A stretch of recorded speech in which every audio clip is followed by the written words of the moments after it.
Hay un dicho en inglés que dice, all good things must come to an end. Todas las cosas buenas deben de llegar a su fin.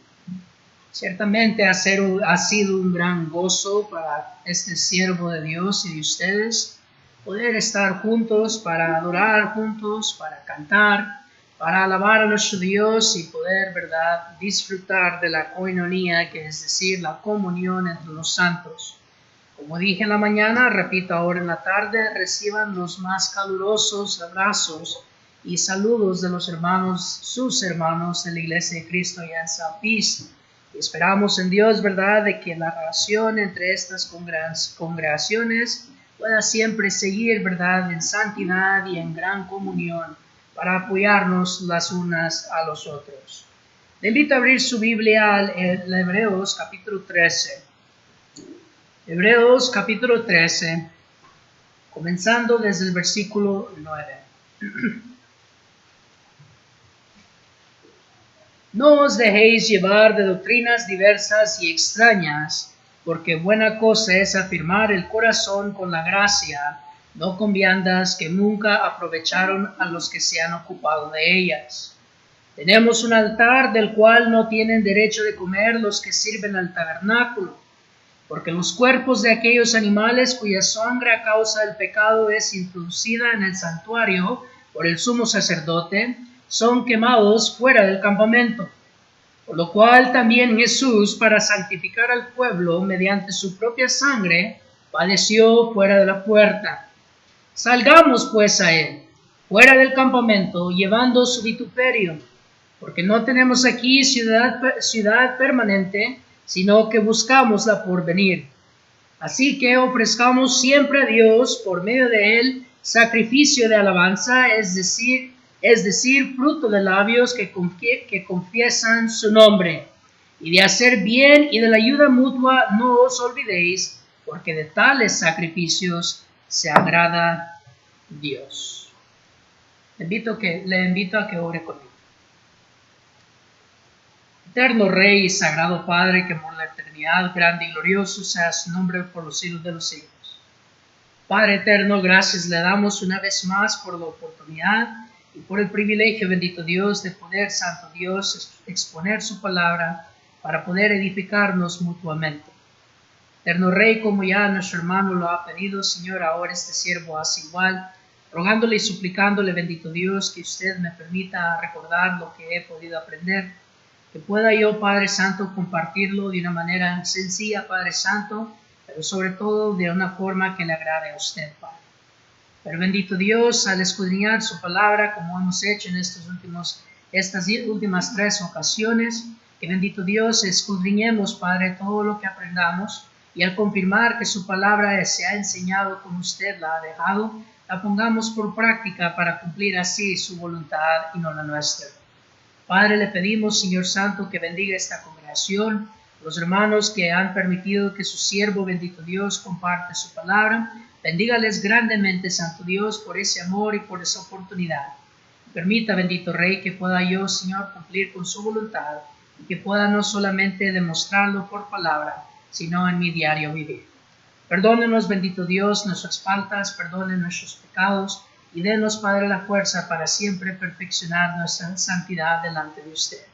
Eterno Rey, gracias, Señor bendito, una vez más le damos, y todos lo rogamos en el precioso y divino nombre de Cristo Jesús. Amén. Amén. Ha sido un tema maravilloso en lo personal para poder haberlo estudiado. El reconocer de cómo el sacerdocio verdaderamente es eterno. Como decía nuestro hermano en su oración, reconocemos de que Cristo es el sumo sacerdote según el orden de Melquisedec. Pero lo bello es de que este sumo sacerdote es eterno, uno que nunca más dejará de serlo. Si usted pone atención en el versículo 8 del pasaje previo que leímos, mira que dice que Jesucristo es el mismo ayer, hoy y por los siglos, confirmando lo que acabamos de decir. Y viendo entonces de que Él es el sumo sacerdote según el orden de Melquisedec para siempre, entonces esto significa que usted y yo como cristianos, siempre y cuando seamos fieles en Cristo Jesús, seremos entonces sacerdotes para siempre. Vemos que nuestro sacerdocio, ¿verdad?, es bajo el mando de Cristo Jesús. Pero como hemos dicho y hablamos en nuestro primer estudio, debemos entender cuál era el oficio y cuáles eran las responsabilidades de los sacerdotes para saber cómo se aplica en nuestro tiempo. Como miramos en la mañana en nuestra segunda lección, debemos de cuidar y asegurar de que nuestros sacrificios sean mayor que la de los fariseos y de los escribas. Que nuestros sacrificios, porque somos bajo el sumo sacerdote que es mejor que Aarón y los levitas, debe de superar al sacerdocio de ellos, y debemos de recordar de que a ellos les fue quitado el sacerdocio por causa de su infidelidad y falta de amor. Y por lo cual llegamos al tema que miramos hace unos minutos atrás, donde vimos, ¿verdad?, el holocausto que David presenta. Vemos en David una vez más la esencia de una adoración verdadera. Vimos cómo David nos demuestra que el nosotros querer depender de la ofrenda o de los obsequios de otros no es un sacrificio que Dios va a aceptar de nuestra mano, porque el sacrificio vino de otro. Veamos que el sacrificio debe de ser personal. Veamos que la devoción, el agradecimiento y el amor debe demostrarse de nuestra persona, y es un acto individual y es un acto personal. Por lo cual, como hemos venido mirando y entendiendo, es importante entonces entender por qué somos sacerdotes, cuáles son nuestras responsabilidades y las advertencias de cómo se puede quitar de nosotros el sacerdocio. En esencia y en sinopsis, ese es un resumen de las últimas 3 lecciones que hemos visto. Y por lo cual llegamos a la conclusión. Llegamos, ¿verdad?, a mirar ahora lo que es los sacrificios de la iglesia. Observe cómo dice el capítulo 13, versículo 12, dice: por lo cual también Jesús, para santificar al pueblo mediante su propia sangre, padeció afuera de la puerta. Pero note el versículo 13: salgamos pues a él fuera del campamento, llevando su vituperio. Siempre he dicho yo, hermanos, y siempre diré que en la Biblia, vez tras vez, Dios nos recuerda que el ser cristiano no es fácil. El cristianismo no son para aquellos que tienen corazón débil. El cristianismo no es para aquellos que no les gusta sufrir o para aquellos que no les gustan los problemas. Miramos que el cristianismo siempre va a requerir de una cruz pesada que debemos de cargar. El cristianismo siempre va a requerir de nosotros llevar los vituperios de nuestro Señor donde sea que vayamos. Y ciertamente cuando leemos este pasaje debemos de tener la voz del apóstol Pablo cuando le dijo a los corintios que ciertamente todos los días morimos. No es una vida fácil. Si usted ha estado poniendo atención y no se me ha dormido, ¿verdad? Gracias por su sacrificio. Pero la clave de esta serie ha sido esa palabra: sacrificio. Lo que usted y yo debemos de entender es que sin sacrificio no hay gloria. En otras palabras, si no hay cruz, no hay corona. Si queremos nosotros aquella corona de la vida eterna, tenemos que estar listos y dispuestos a cargar nuestra cruz temporal. Cuando leemos aquí, hermanos, me llama mucho la atención lo que dice el escritor en el versículo 14. Mire cómo en el versículo 13, mire cómo en el versículo 12, primero nos presenta lo que nuestro sumo sacerdote ha hecho. Cómo él vino a asegurar nuestro lugar en el sacerdocio dentro del esquema eterno.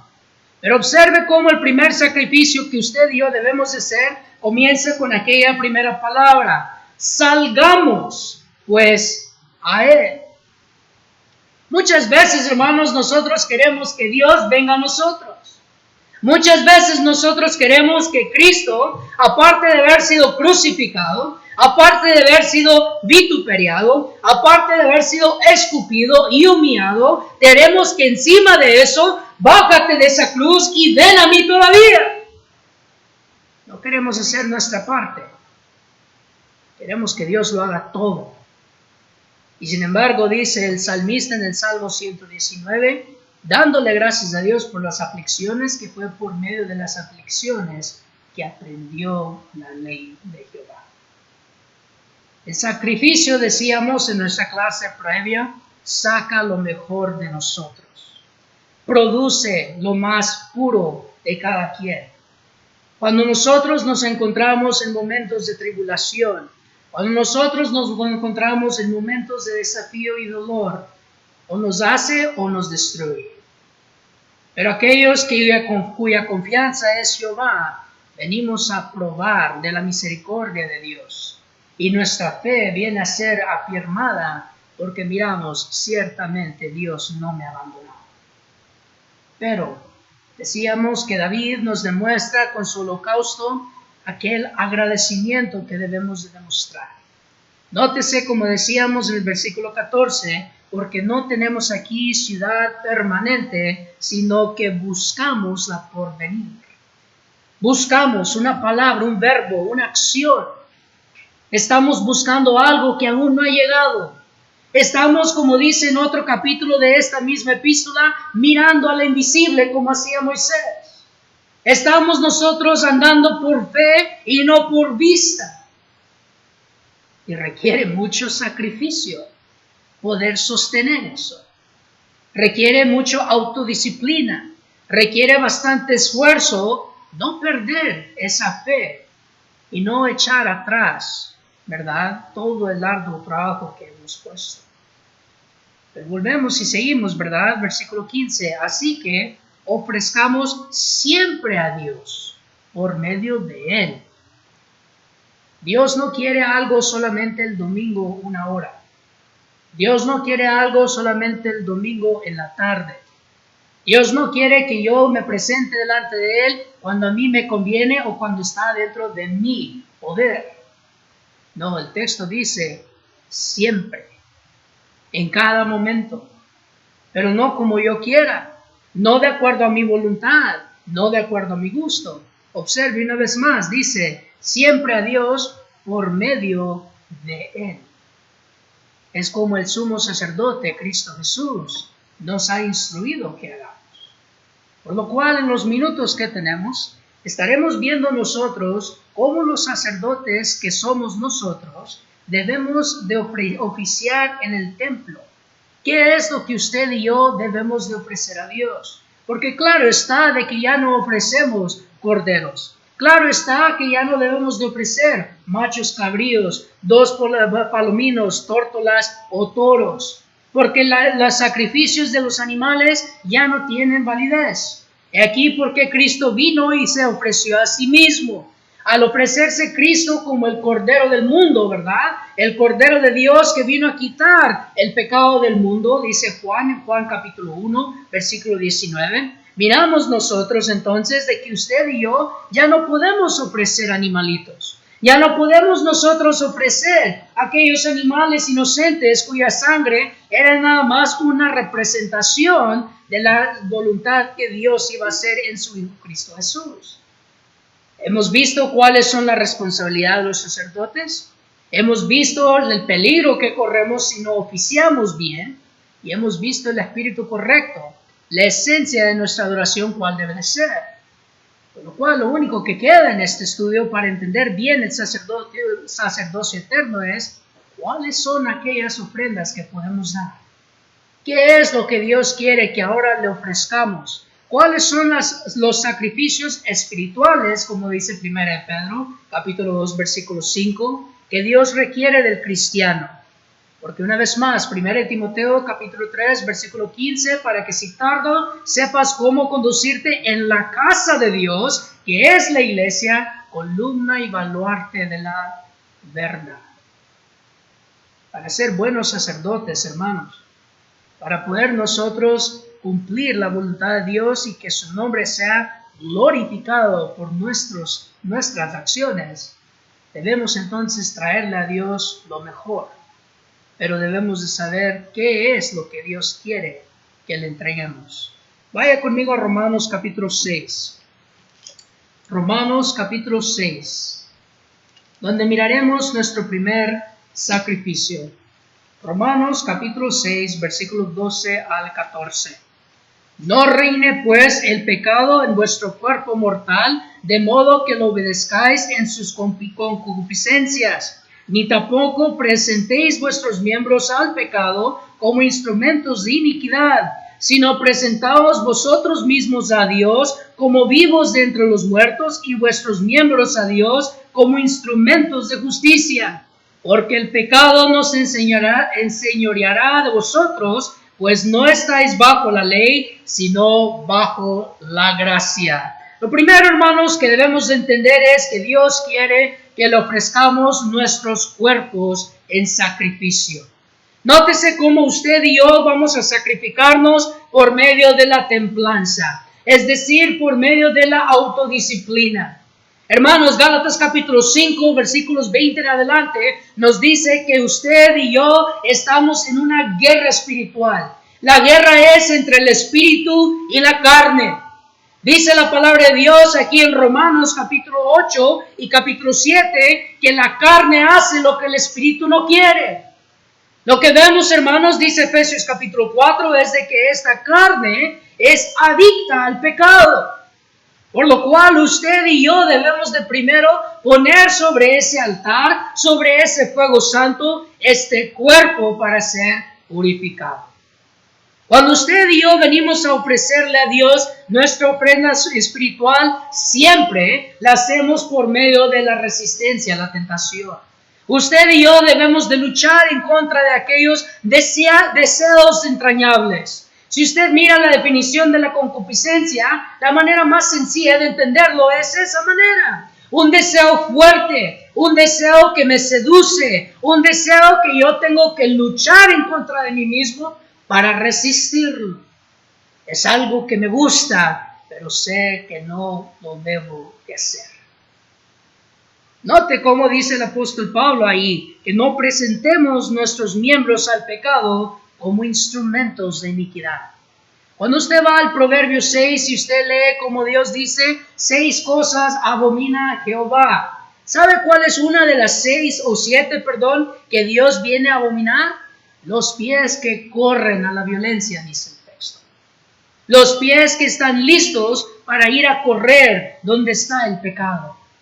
¿Cuántas veces, hermanos, verdad, podemos poner un ejemplo sencillo, como por ejemplo el chisme?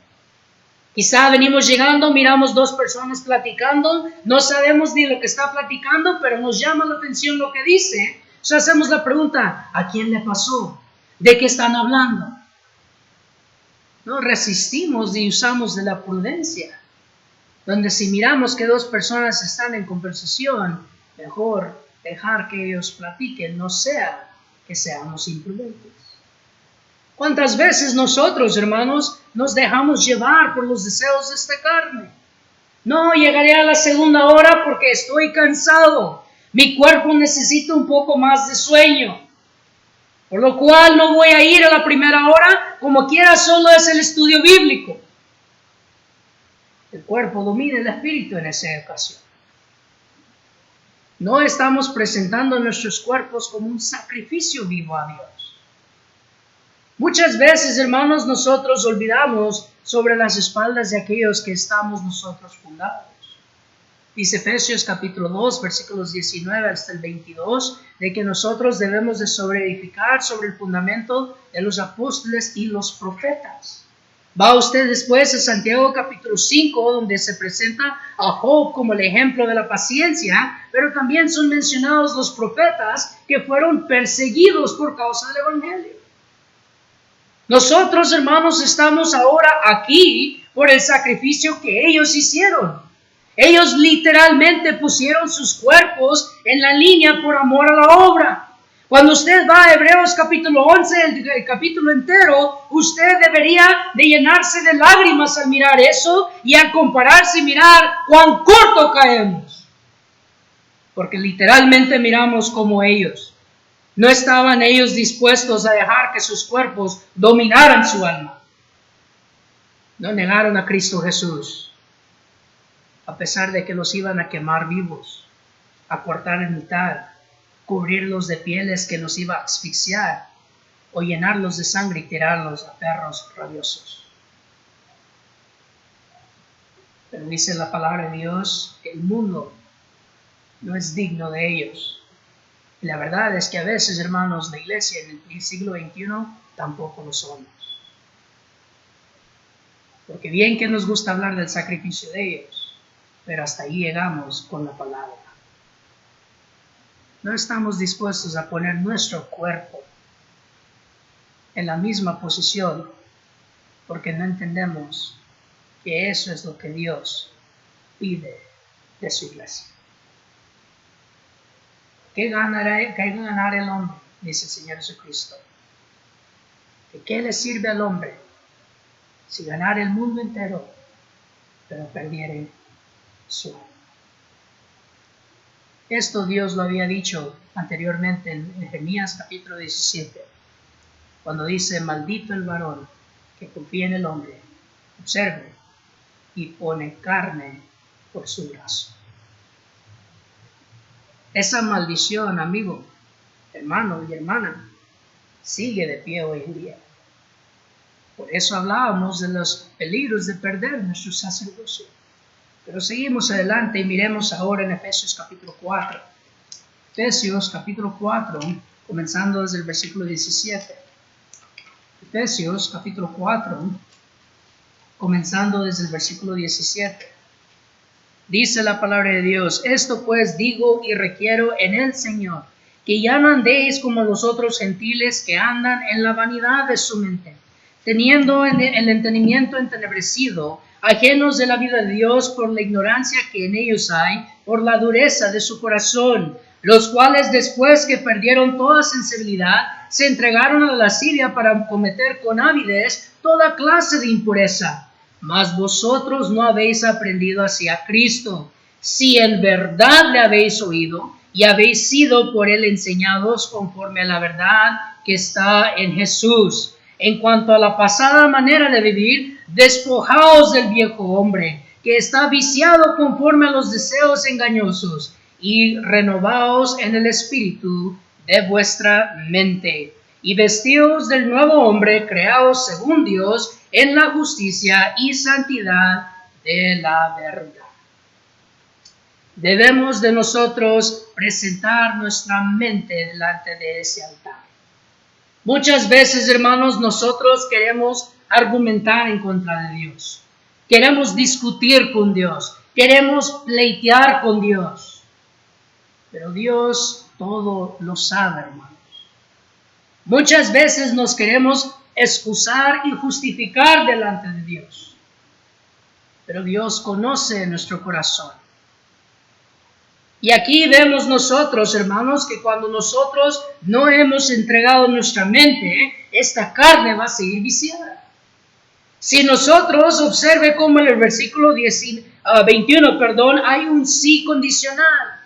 Hay hermanos que tuve el privilegio de instruir, que cuando me daban textos de memoria, por esta pequeña palabra que fallaban, les decía yo: no, incorrecto, vuélvelo a decir. Ay, hermano, pero solo es una palabra. Pero mira qué palabra estás dejando afuera. Porque ese sí es una condición muy importante.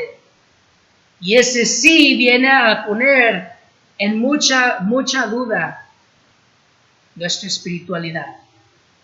Si en verdad le habéis oído. ¿Se fijaron? Dame, hijo mío, tu corazón, y vean tus ojos por mis caminos. Proverbio 23, 26. Pero ¿sabe qué dice el versículo 23 antes de eso? Compra la verdad y no la vendas, la inteligencia y la sabiduría. ¿Sabe usted cómo es que sacrificamos nuestra mente? Con el estudio de la palabra de Dios. Cuando usted depende solamente de qué tan bien estudió el hermano que va a predicar, ¿Qué tan bien se preparó el hermano que va a venir el jueves? ¿Qué tan bien o qué tan estudiado es el hermano que va a llegar el domingo? Usted no está sacrificando su mente. Usted está sacrificando la mente del que está al frente. Porque usted no quiere quemar sus pestañas. Usted no quiere sacrificar su vista. Usted no quiere sacrificar el dolor de su cabeza. Oh, pero que se pare alguien aquí que no sepa hablar y no sepa qué decir o cómo comenzar. Lo crucificamos. Pero el sacrificio es individual. Todos debemos de hacer el mismo esfuerzo. A veces, hermanos, es difícil pensar o creer de que el cielo va a estar lleno solo de ancianos, diáconos y predicadores. Porque parece ser que muchas veces a ellos se les pone la presión necesaria para realmente dar el sacrificio que Dios pide. Me admiro, hermanos, me admiro, amigo, cuando veo la audiencia y veo hermanos que están escuchando y no tienen su Biblia ni abierta. Hermanos que yo luego voy y me sorprende y digo, ¿será que se ha aprendido toda la Biblia? Y cuando les hago una pregunta sencilla de las Escrituras, no saben ni a dónde se encuentra la respuesta. Y me pregunto, ¿por qué entonces no abren su Biblia? Hermanos, debemos de sacrificar nuestra mente. Debemos de ofrecer nuestros pensamientos a Dios. Cuando nos presentamos delante de Él, no debemos de dejar que los pensamientos del mundo sean los pensamientos nuestros. Cuando vienen los problemas y la tribulación, deberíamos de saber cómo pensar en la fortaleza que hay en Jehová Dios. Deberíamos de saber cómo reaccionar y deberíamos de entender el significado de aquella paz que sobrepasa todo entendimiento. Pero cuando nuestra mente empieza a pensar en problema tras problema tras problema y comienzan aquellas enfermedades como la depresión, como la ansiedad y etcétera, etcétera, no hemos sacrificado nuestra mente. No la hemos puesto sobre el altar que pertenece a Dios. Porque una vez más Dios dice, dame, hijo mío, tu corazón y miren tus ojos por mis caminos. Hermanos, amigos, cuando usted y yo no estamos dispuestos a sacrificar nuestra opinión, nuestro pensar, cuando nos apoyamos sobre lo que nosotros pensamos es lo correcto, leamos entonces el libro de Jueces y veamos cómo le funciona a ellos. Porque el tema de ese libro es, cada quien hacía lo que bien le parecía. Dice Romanos capítulo 5, versículo 13 y 14, que la muerte reinó desde Adán hasta Moisés. ¿Sabe por qué dice la Escritura eso? Porque la Biblia nos está enseñando ahí que desde Adán hasta Moisés no había una ley escrita. Y por cuanto no había una ley escrita, era la responsabilidad de los padres instruir a sus hijos en la ley de Jehová Dios. Pero solo tomaba un padre que no siguiera esa plataforma, y generaciones y generaciones y generaciones se perdían en la ignorancia del pecado. Y lamentablemente fue lo que ocurrió. Vemos, por ejemplo, Noé, el único que halló gracia en los ojos de Dios durante su generación. Vemos el ejemplo de Enoc, que ha sido solamente uno de dos, quien no miró muerte, porque ese hombre por 365 años sin falla caminaba con Dios y platicaba con Dios siempre. ¿Y saben qué es lo bello? Que Enoc sigue caminando y platicando con Dios. Pero seguimos. 2 Timoteo capítulo 3. 2 de Timoteo capítulo 3, versículos 10 al 13. Pero tú has seguido mi doctrina, conducta, propósito, fe, longanimidad, amor, paciencia, persecuciones, padecimientos como los que me sobrevinieron en Antioquía, en Iconio, en Listra, persecuciones que he sufrido y de todas me ha librado el Señor. Y también todos los que quieren vivir piadosamente en Cristo Jesús padecerán persecuciones. Mas los malos hombres y los engañadores irán de mal en peor, engañando y siendo engañados. Vuelvo a leer el versículo 12. Y también todos los que quieren vivir piadosamente en Cristo Jesús padecerán persecuciones. ¿Es una sugerencia? No. ¿Es una suposición? No. Entonces, ¿qué es? Es una declaración. Es una revelación. Es una verdad. Todo aquel que quiera vivir piadosamente en Cristo, es decir, todo aquel que quiera ser un cristiano fiel y verdadero, mire lo que confirma el Espíritu Santo, padecerá persecución. Tengo una curiosidad y no la he hecho, pero quizás más al rato la haga. Pero he tenido la curiosidad que durante estos temas, ¿cuántas veces se me ha llamado fanático? No sería la primera vez. Pero ¿sabe qué? Si lo soy y me ama, demuéstrame con la Biblia abierta donde estoy equivocado. Y si la Biblia me demuestra que estoy equivocado, vuelvo a regresar y rectifico mi error. Porque la Biblia me lo enseñó. Pero si es una opinión suya, porque a usted no le gusta y le incomoda lo que la Biblia está diciendo y está viendo lo que la Sagrada Escritura le dice, pues la Biblia a mí me dice que aquel que no esté de acuerdo contigo te va a perseguir, te va a acusar, te va a criticar y te va a atacar. No te debería de sorprender. Por eso el cristiano debe de estar listo a sacrificar su comodidad. Hermanos, en Hebreos capítulo 13 dice que nosotros no vamos a permanecer en esta ciudad, sino que buscamos la porvenir. ¿Sabe por qué muchos cristianos han perdido su salvación? Porque llegan a acomodarse a esta vivienda. Les llega a gustar y vienen a sentirse cómodos en donde están.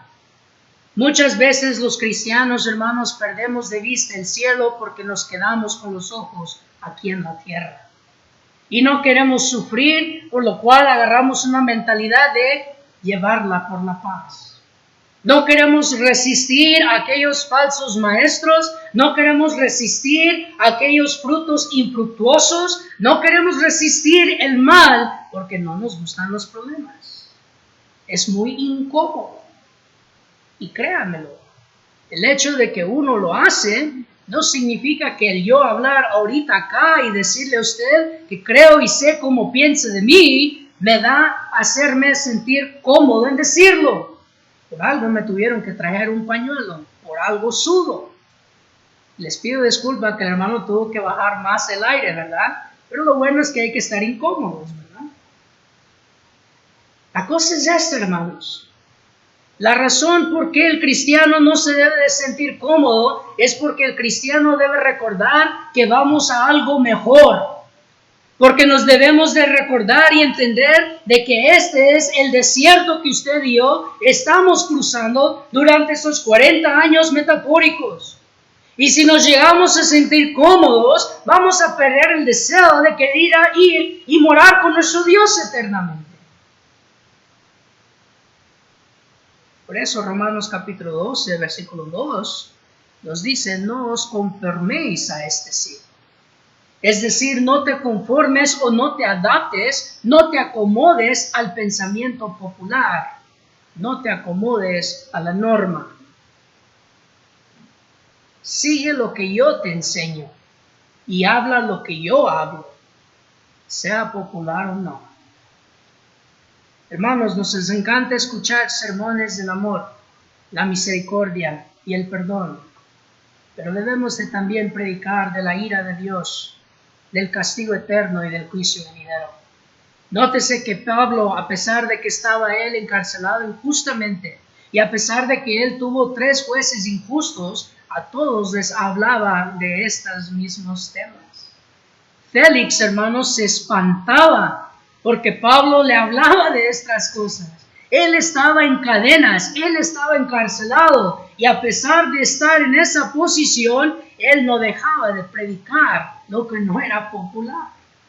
Juan el Bautizador Aún estando en la cárcel y siendo prisionero de Herodes, no dejaba de decirle a Herodes: no te es lícito tener la esposa de tu hermano.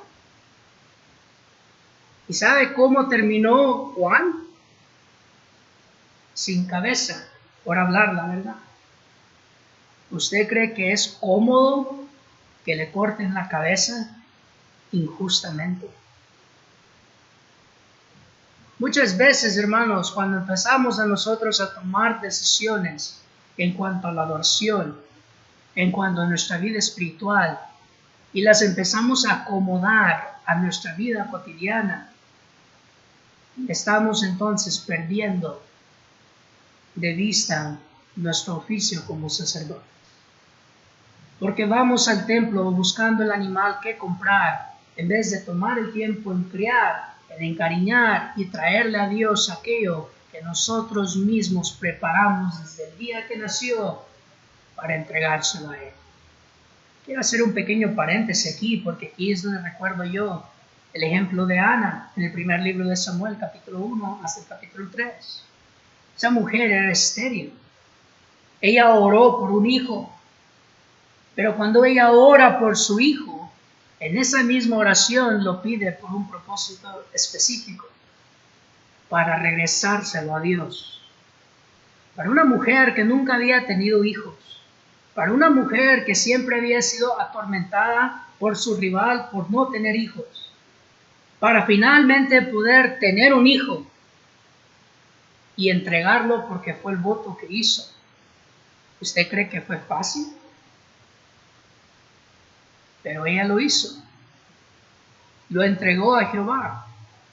Y Samuel vino a ser el último juez que estableció el primer rey de Israel. Muchas veces, hermanos y hermanas, cometemos el error que no le damos a Dios de regreso a nuestros hijos, porque les ponemos más énfasis y les demandamos más de la escuela secular, pero está bien si no estudian la Biblia porque tienen demasiada tarea de la escuela. Los queremos para nosotros mismos egoístamente. Nos acomodamos al rol de ser padres y no los queremos dejar ir. No los queremos regresar a Dios, porque nunca recordamos y perdimos de vista que desde el momento que Dios nos entregó a aquella criatura, nos la dio con el fin de preparar un siervo de justicia.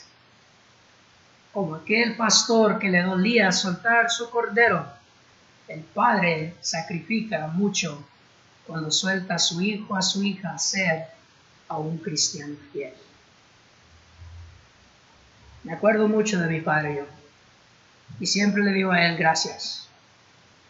Me acuerdo yo, 14, 15 años en las juntas de varones, y a veces yo, siendo un muchacho, un río, como decimos en mi país, ¿verdad?, tenía que hablar porque no miraba correcto lo que se estaba decidiendo, porque no miraba la base bíblica. Que los hermanos quedaban viendo a mi papá, porque yo de tener 14, 15 años ahí, hablando como si fuera algún adulto, mi padre no entraba a defenderme. Le preguntaban: hermano, ¿por qué deja a su hijo solo? Él no está solo, hermano.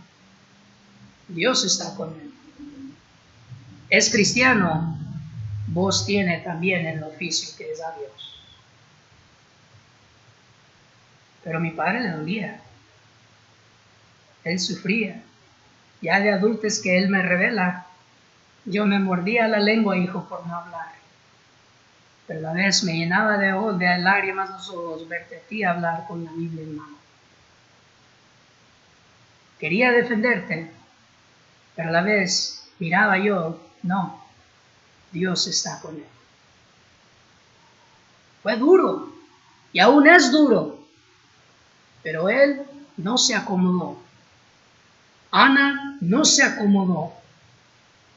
Cuando nosotros no demandamos de nuestros hijos, hermanos, más en su vida espiritual que de sus vidas sociales y cotidianas, entonces no hemos preparado ese cordero para entregárselo a Dios. Queremos sustraerlo, como hizo Ananías y Zafira, por nuestro propio beneficio. Pero finalmente, vaya conmigo ahora ahí mismo en 2 carta de Timoteo, capítulo 4, versículos 1 al 5. Te encarezco delante de Dios y del Señor Jesucristo, que juzgará a los vivos y a los muertos en su manifestación y en su reino, que prediques la palabra, que instes a tiempo y fuera de tiempo, redarguye, reprende, exhorta con toda paciencia y doctrina, porque vendrá tiempo cuando no sufrirán la sana doctrina, sino que teniendo comezón de oír, se amontonarán maestros conforme a sus propias concupiscencias y apartarán de la verdad el oído y se volverán a las fábulas. Pero tú sé sobrio en todo, soportas las aflicciones, haz obra de evangelista, cumple tu ministerio. Creo, hermanos, que este punto lo dejé de último a propósito. Debemos de nosotros darle a Dios nuestro tiempo. Muchas veces este es el sacrificio que menos queremos hacer. Observe cómo el apóstol Pablo le dice a Timoteo que predique en tiempo y fuera de tiempo. Bueno, si voy a predicar en tiempo, los domingos por la mañana, los domingos por la tarde, los miércoles, aquí en los jueves. ¿Cuándo entonces es fuera de tiempo? El resto de la semana. Pregunta, ¿tengo un día libre para no predicar? No, porque los días son cortos y malos, dice la Biblia. La razón por qué debemos de nosotros dedicar nuestro tiempo a la predicación es porque la salvación es muy valiosa para Dios. Las almas son demasiadas importantes, tanto que Cristo mismo vino a derramar su sangre por ellas. Pero dice la Escritura de que usted y yo no solamente debemos de predicar, sino que debemos de redarguir, reprender y exhortar. Es decir, nosotros debemos de hacer que su conciencia despierte. Cuando yo le hable en contra de su pecado o le hable y diga algo que a usted le incomoda, que a usted le hace mal, yo he hecho lo que la palabra de Dios me ha pedido que haga. He producido en usted ese dolor de conciencia. Pero debo de también reprender, dice el texto. Si yo sé de que usted anda mal y su salvación está en peligro, yo debo de tomar el tiempo de guía. Créanme, hermanos, como predicadores, el tiempo nunca va a ser nuestro amigo. Siempre nosotros andamos hablando la carrera por el reloj. Nunca tenemos nosotros suficiente tiempo para descansar bien. Una de las razones y motivos, hermanos, por qué a veces los predicadores nos ayudamos entre ambos es para darnos un descanso. Porque solo un predicador sabe cuán escaso es esa palabra para nosotros. Y me refiero a un predicador fiel y verdadero de Dios. Pero aún así, ese predicador tiene que buscar tiempo para ir a corregir el error. Sea a la medianoche, sea en la madrugada. Lo tiene que hacer y lo hace con mucho amor, porque lo que lo motiva no es la obligación, lo que lo motiva es el peligro de que esa alma se muere en esa condición. Tiempo y fuera de tiempo. ¿Está usted predicando el Evangelio? Tiempo y fuera de tiempo, con su ejemplo, con sus labios. ¿Se fijó que Dios, dice Hebreos capítulo 13, los sacrificios que le agradan son el fruto de nuestros labios? Y siempre que leemos ese texto queremos justificar el cantar himnos, pero no es la única manera de dar frutos en nuestros labios. ¿Por qué? Porque los frutos de labios que dice el texto son que confiesen su nombre, que prediquen, que esparcen el Evangelio, que le hablen a su vecino, que le hable a su amigo, que le hable a su familiar y que no le deje de decir, que no se canse de decir y no tenga miedo de debatir y no tenga temor en hablar y corregir, porque el peligro es muy verdadero. El infierno insiste, hermanos. Nadie quiere perder su alma. Hay una urgencia en las palabras del apóstol, inspirado por el Espíritu Santo. Mejor dicho, hay una urgencia en las palabras del Espíritu Santo. Cuando nos dice, predica a tiempo y fuera de tiempo, no dejes de predicar.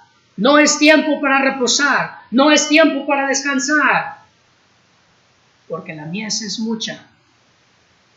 Oh, qué lamentable, ¿verdad? Los obreros siguen siendo pocos. ¿Por qué? Porque nadie tiene tiempo para evangelizar. Nadie tiene tiempo para predicar. Porque estamos trabajando, o estamos entretenidos, o cualquier otra cosa que sí es esencial. Porque la adoración no es tan esencial. Al menos eso es lo que la mayoría le está diciendo a Dios hoy en día. Porque no hacemos los sacrificios que Dios demanda. Usted y yo tenemos una responsabilidad. Note el versículo 5. Pero tú sé sobrio en todo. Tú, Timoteo, no te enfoques en quién hace qué. Tú sé sobrio en todo. Soporta las aflicciones. No te venzas.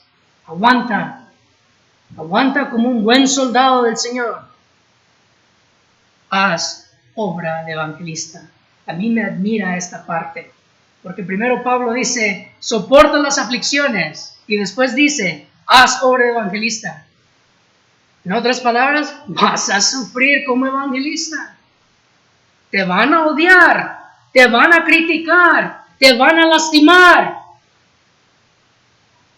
Pero aguántate. Tú cumple tu ministerio.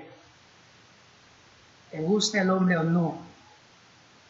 Porque tu enfoque debe estar, ¿aprueba Dios o no de mi sacrificio? ¿Soy yo un olor grato delante de Dios? ¿Es mi vida una presencia amorosa y admirable delante de los ojos de nuestro Dios? Cuando Dios me mira a mí, cuando Dios lo mira a usted, ¿qué reacción tiene nuestro Dios? ¿Toma el aliento de algo sabroso, aromático? ¿O le da asco porque apesta a pudrición? ¿Qué estoy poniendo yo sobre mi altar? ¿Qué le estoy entregando yo a Dios como sacerdote de la iglesia? ¿Es mi sacrificio santo, puro, agradable, siguiendo la voluntad de Dios? ¿O le doy a Dios a medias y solo las cosas que ya no puedo usar o lo que me sobra? Llegué tarde porque fue el tiempo que me sobró. Vine arrugado porque fue lo único que me sobró. Me dormí durante la clase porque fue la energía que me sobró. ¿No es esto lo que Cristo dice que nosotros debemos de superar? ¿No es esta la justicia que dice el Señor, que la nuestra debe ser mejor y mayor que la de ellos? Bueno, hermano, amigo, todavía tenemos la oportunidad para corregirnos. Y si usted, hermano, sí le está dando a Dios su mejor, si usted sí le ha entregado a Dios su cuerpo, su mente, su comodidad, su tiempo, podemos hablar del esfuerzo, podemos hablar del estudio, podemos hablar de la hospitalidad, podemos hablar de la comunión y cuantos otros sacrificios más, pero todos se los dejo al hermano Campos. Pero usted también, porque él lo va a estudiar para su propio aprendizaje. La hermana Nilda lo va a estudiar para su propio aprendizaje. Uriel lo va a estudiar para su propio aprendizaje, si es que han aprendido así de Cristo, ¿verdad? Porque ¿sabe cuál es la bendición más grande que tenemos los que venimos a enseñar desde aquí? Lo que llegamos a aprender en la preparación. ¿Será por eso que nosotros podemos comprender el sacrificio un poco mejor, hermano? Porque requiere mucho sacrificio, muchas horas de estudio, muchas horas de preparación, mucho agote mental y emocional para poder estar al frente de una multitud y estar con la presión. Necesito enseñar la palabra de Dios como Él me la entregó, no sea que siendo yo heraldo, venga yo a ser reprobado. Usted también debe de tener esa misma mentalidad, porque eso es lo que nos va a salvar. No porque dice el hermano Bel, yo no soy nadie. Tengo una hermana que si está escuchando estaría muy de acuerdo al escucharme decir, soy nada más un inútil. Porque siervo inútil busco ser, porque es lo que Cristo me ha ordenado que haga. Pero hermano y hermana, aún hay tiempo. Aún hay tiempo para rectificar y de reconstruir el altar que es de Jehová. Somos sacerdotes del sacerdocio eterno. Ofrezcámosle lo mejor de nosotros siempre a nuestro Dios. Amigo, usted que aún no se ha entregado al Señor, usted que aún no ha obedecido el Evangelio, usted quizá está pensando, ¿cómo puedo yo entonces? ¿Qué puedo yo darle a Dios que Él requiera de mí? Bueno, el primer sacrificio que todo cristiano da es cuando viene y entrega su vida a Cristo por medio del bautismo. Cuando usted le da a Cristo su vida y cuando usted decide obedecer el Evangelio, usted viene a darle a Dios un olor grato y fragante delante de Él. Es tan sabroso y aromático su sacrificio que dice la palabra de Dios que Dios viene a tener fiesta en los cielos. Porque usted se entregó a Él.